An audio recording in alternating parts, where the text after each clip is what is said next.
Vitamin C ने भरपूर असलेले वर्षभर टिकणारे मिठाच्या पाण्यातले आवळे म्हणजेच खारातले आवळे आज आपण बनवणार आहोत। असे आवळे एकदा तयार करून ठेवलेत तर वर्षभर ह्याचा स्वाद तुम्ही घेऊ शकता।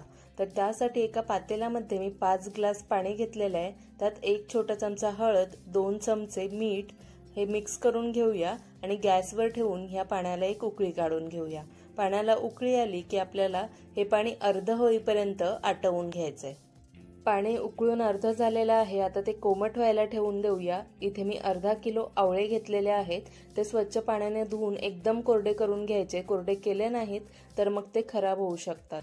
कोरड्या काचेच्या बरणीमध्ये आवळे घालून त्यात कोमट झालेलं हळद मिठाचं पाणी घालायचं आणि घट्ट झाकण लावून 15 दिवसासाठी हे असंच ठेवून द्यायचं। फक्त दररोज एकदा फक्त ढवळून घ्यायचं।